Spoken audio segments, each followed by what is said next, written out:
advised that the views and opinions of the hosts and guests do not reflect those of the station.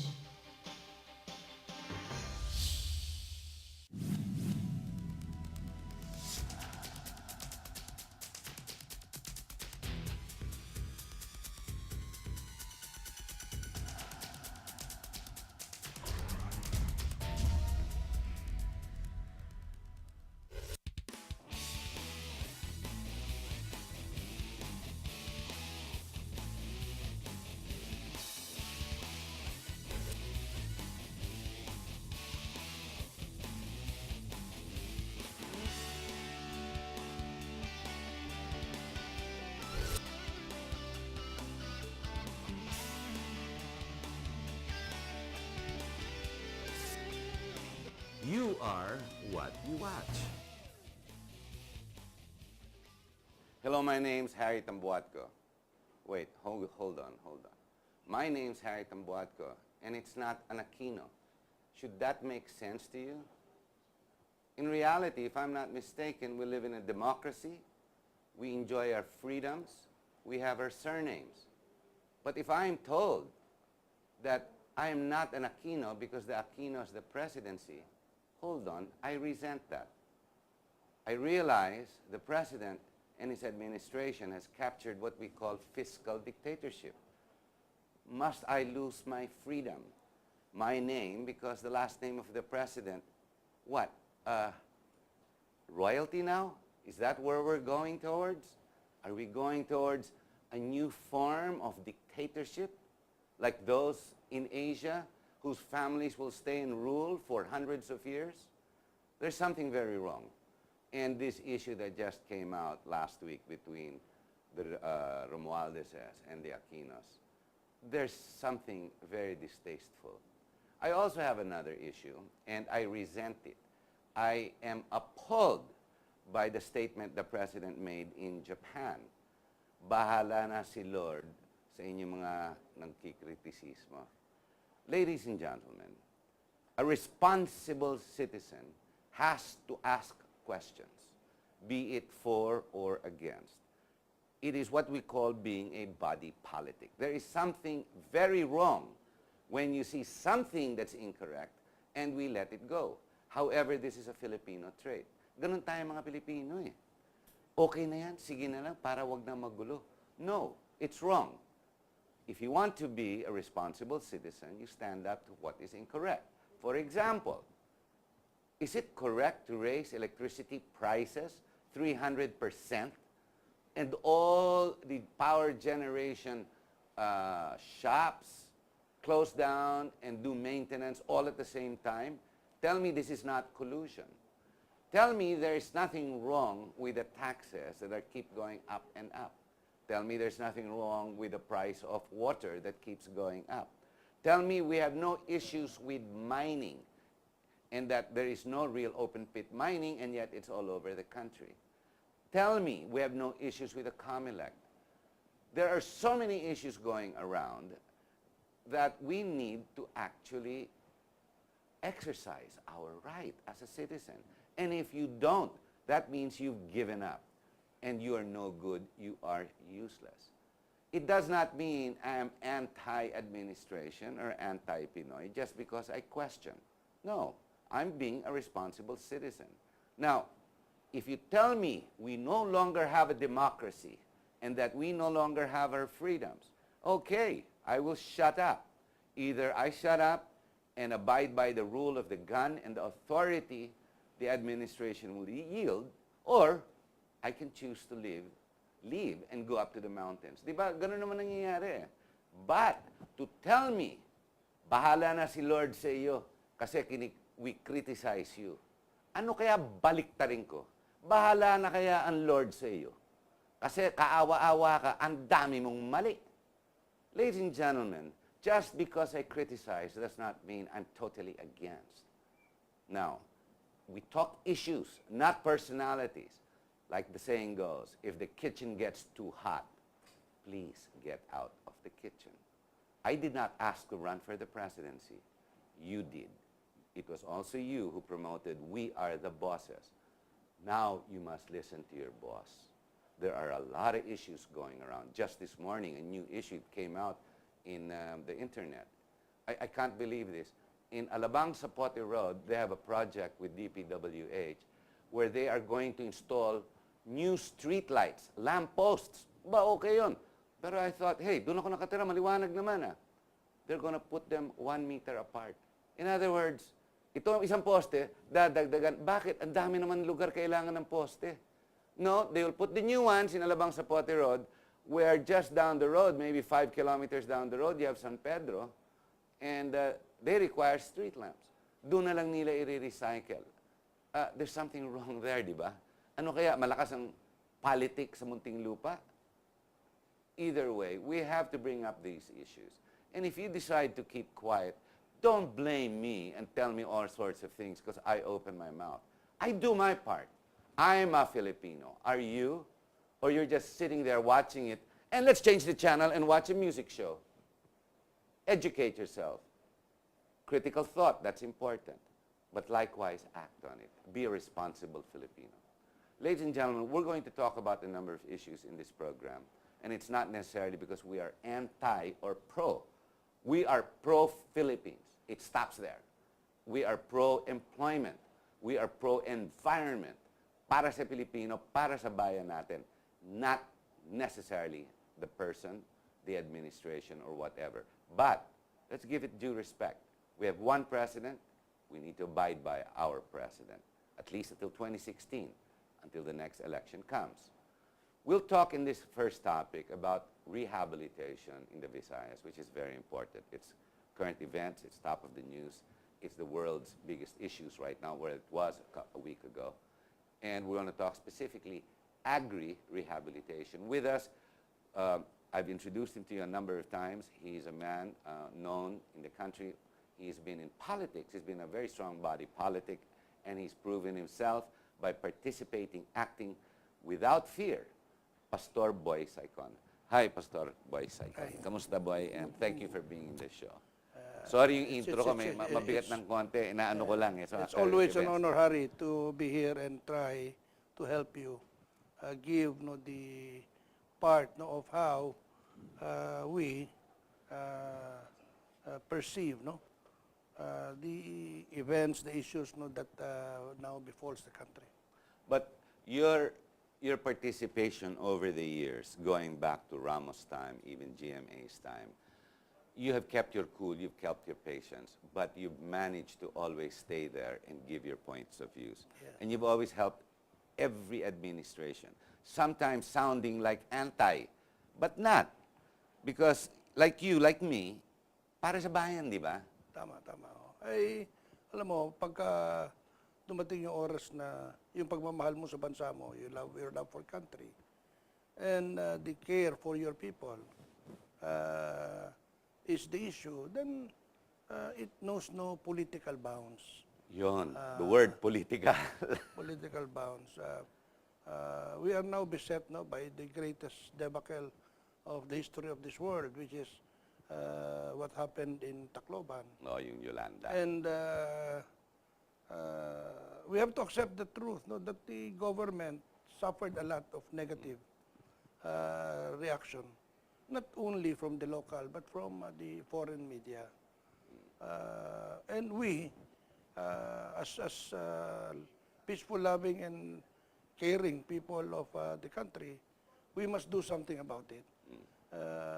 Reminding our officials of the country, it's not criticism. It should not be perceived as if we are criticizing. We are concerned. As COPA would say, when you are concerned, then you have to be involved in what you can do to help. But in this case, what happened was some of the people of the president somehow was successful in isolating and alienating the president from the people. It's not the president's fault that some of his subalterns would issue statements, just like what you said. Ikaw ay Romualdez at ikaw, hindi na dapat dumating doon hindi relevant yung statement na yon. Doon sa oras na yun, maraming namamatay pinag-uusapan pa rito, politika. Now, ang intention, sabi nila, hindi daw politika. Pero pag pinakinggan mo yung lumabas na mga detalya doon sa kanilang interview, you cannot despair that this is all politics. And the president is suffering at the end of the day because of that statement. Correct. The president was not present when he said that the president is an Aquino and you are a Romualdez. No, what has got the president to do there now? But the next question is, how come the president still tolerates this kind of action by those he has appointed? Remember, the president is an elected official. He appointed people to act in his behalf, Alter ego. to endear the people to him, help him endear these people in times of crisis. But ang nangyayari sa lahat, nalalayo na isolate sa presidente. Now, pagka bumagsak yung rating, katulad doon sa issue ng PDAF, 10% points ang binagsak doon sa rating. You can just imagine when you now conduct a survey and it is about the issue of Tacloban ang lalabas. Iba na yan. So iba na naman Mas malala na mas yan. malala. Now, we are saying this so as that at least our leaders, because I cannot call them politicians, because leaders are supposed to act responsibly and equipped with visionary requirement. Pero yung tao lahat na aming kinausap sa Tacloban, sa Olot Leyte, no, there is so much hatred against the government. Sabihin na natin reaction because they lost some of Lives, their family, property. very dear, no, relatives of theirs. Pero still, the compassion that the government must show, okay, must be there. But how come na-alienate, nagalit? Nagalit yung mga tao doon sa mga taong pinadala niya doon. Si kay Dinky, nagalit kay Mar. No, na. And yet, yung dapat na umasikaso yung chairman ng NDRMMC, para bang nawala ng role. Si Bolt Gasmin. Si And to think Secretary he Gasmin. would have the most experience. Sundalo yun eh. I could talk from experience when Ramos was the vice chairman of the NDRMC, because by design, the Secretary of National Defense is the vice chairman and the chairman is the DILG secretary. But when the level of response needed cannot anymore be carried by the police, the army moves in. The army moves in. Because they have the capability, they have the equipment, and they have the people on the ground. And they're trained for this. The time for this. So, but dito, hinahanap ko yung bakit walang search and rescue Oo, wala. for the first 48 hours. Wala. Yung mga Dumiretso yung pwedeng, relief, relief kagad ang pinag-uusapan, yung search and rescue. Nadidiri ko pa naman, laki ng budget ng PNP dun sa mga dog sniffing capability. But hindi pinasok lahat yung mga aso na yan, doon sa, So, there is now a survey that points towards the number of deaths after their survival of the onslaught, of the storm surge, would reach up to 1/3, meaning Oh my God. they died after the onslaught. Pag lumabas yung report na yan, it's going to bring, this could be what will break the camel's back. It will become the biggest sinkhole of the Of president. course. The biggest sinkhole of this administration. Pag nagkaganon na yan kako, ang sisisihin siyempre, administrasyon na naman. Sigurado. So, how do you now react to this? Wala nang tatakbuhan yung tao eh.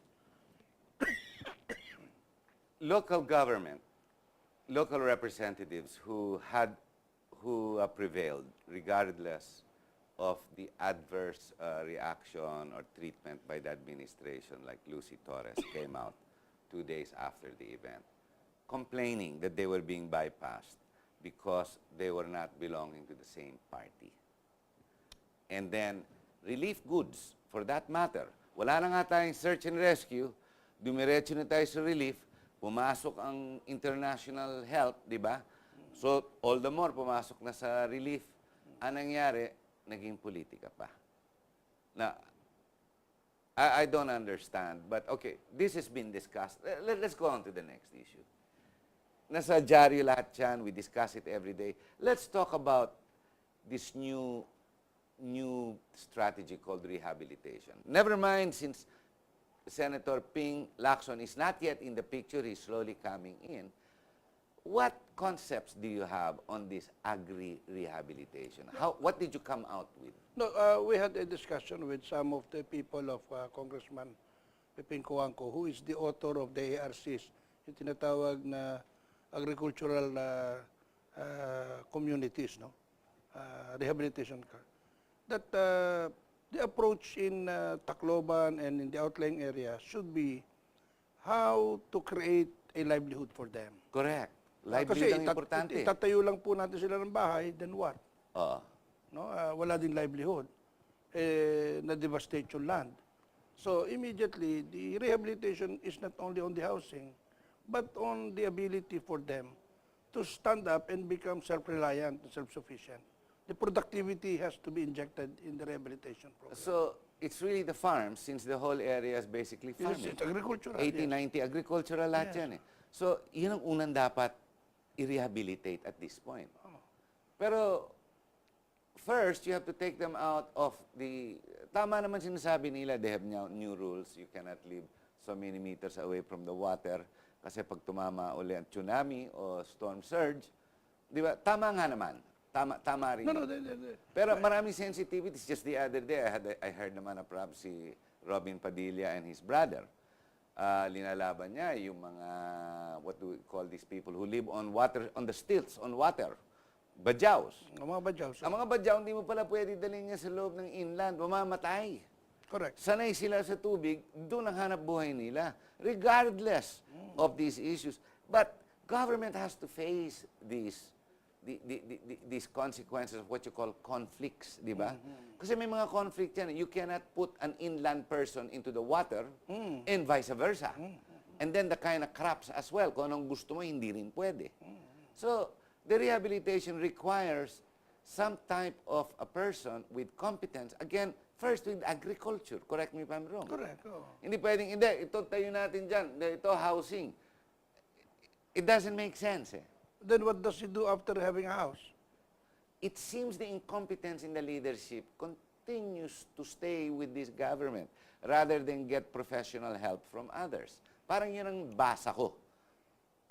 Ikaw, you've been... It's perplexing. It's saddening. It's saddening that there are well-meaning people, very many of them, who wants to help, who is offering their help for free. For free pa, ha? But the ability of government to accept them. Para bang may deterring factor eh. Tatanungin muna kung asan ang loyalties mo, what's the political color you are in. Okay, like, I'll give you an example, no? Yung mga forensic na gustong tumulong. Oh, yung To mga- hasten. Yes. To hasten. Okay, there are many ways and there are, I said, To standard identify. to identify. Pero ang importante muna, one, is first, gather all the dead bodies. Two, mark them. Yes, Three, mark. identify them. Then bury them. Because why? You don't like, okay, contamination, no, that will spread all over the island, that will lead into worse Eh, conditions. a bubonic plague, no, that can happen in the area. Ganun na nangyayari. Kasi, ganun na nangyayari. Kasi hanggang ngayon, hindi makalakad ng tao doon. Because why? The debris are still there. The rotting bodies inside, no one is trying to remove them. Until now. Until now. Sa bagay kasi walang search and rescue, no? Kaya nga, walang search and rescue eh. Yeah. Oh my God, I Kaya, forget. Miski 2 weeks later, wala pa rin search and Hanggang rescue. ngayon, wala pa rin. Meron dumating na mga foreigner with dogs. But apparently, the coordination was, they should be helped, no? To retrieve the body. Even if the dog sniffs them, but there are not enough, okay, logistical support Useless. to take it out. It's useless. It's So useless. they volunteered their dogs. They came here. Oo. Pero wala nangyari. Wala din. Kaya hanggang ngayon, yung tao, if you will look at all over the place, they cannot stand and stomach the stench of death. It is still there as we Yeah. speak. As we speak, yeah. As we speak. This is 1 month. November 8 yun eh. Alam mo, we have a good friend, Attorney Ramon Santiago, who has one of the biggest resort. No? He died. His people died in that resort, and until now, no, they're trying to pick up the pieces. And until now, that's still their report. Mabaho pa rin. Okay, kita mo, nag-i-increase pa rin yung recovered Yes, bodies until now, hanggang ngayon. So it reached already the 6,000. 6,200 nata. But the initial report of the Army people that report to me, ayoko na sabihin yung pangalan, baka matanggal eh. No? Kasi may tendency rito na pagka nag-report na mas mataas, sabihin exaggerated and emotional yung report. No? But what do they get if they report the numbers that they know? No? So ang belief ko, it's more than 7,000, not only 6,000. But I think the first report of General, what's his name, when he said 10,000, I think that was more accurate. Ay, correct. Kasi Mas accurate. maraming missing eh. There's still 1,900 that's missing. Tsaka, if I'm not mistaken, this guy, this general, is on the ground. Mas kabisado niya yung ginagawa niya. He's more experienced. There is more competence to his, towards what he's doing. And his report was with honesty made on a proper assessment. It was, the report was more of an appeal for our leadership, and for the officers of the country to please do something more. It was not there as an emotional outburst, no. Sino ba naman ang gustong masabi? Ultimo yung pulis, mga pamilya nila namatay. Oo, So correct. the police cannot act now to save the others because he has to save his own family. Correct. But the army, who is now bivouac there under the brigade camps and the battalion, no, sila they can come. They can come. Because they're not from there. Strategically located in the perimeters, they could easily come in and do the work. Boy, we'll have to take a short break. We're at the bottom of the hour. Ladies and gentlemen, when we do come back, we will progress a little bit more towards what we call a year-ender. Now, of course, the devastation in the Visayas has to be significantly the biggest single devastation, having the first, historic storm that's ever touched the earth. However, we need to identify exactly where we are. We are ending the year, and we have what we call the country management of this country. Now, where we go and how we end this year is going to identify the direction of where we're going next year. Now, I just hope wag na naman sabihin bahala na si Lord sa direksyon natin sa 2014. If the kitchen's too hot, please get out of the kitchen. We'll be right back.